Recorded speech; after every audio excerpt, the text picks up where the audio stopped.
Райымбек ауданында жасөспірімдер арасындағы құқық бұзушылықтың алдын алу тақырыбында облыстық семинар өтті. Тағылымды бас қосу Шорманов атындағы мектепте ұйымдастырылды.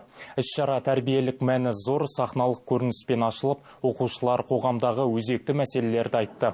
Жас буынның ой толғамы көрерменге ерекше әсер қалдырды.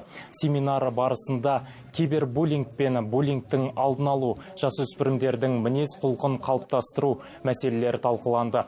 Бүгінде Райымбек ауданында жастар арасында қылмыстық оқиғалардың тіркелмеуі атқарылып жатқан жүйелі жұмыстың нәтижесі, деді үлкендер жағы. Басқосуда әріптестер өзара тәжірибе алмасып, тиімді тәсілдерді ортаға салды. Қатысушылар үшін тренингтік ойындар ұйымдастырылып, практикалық тапсырмалар орындалды.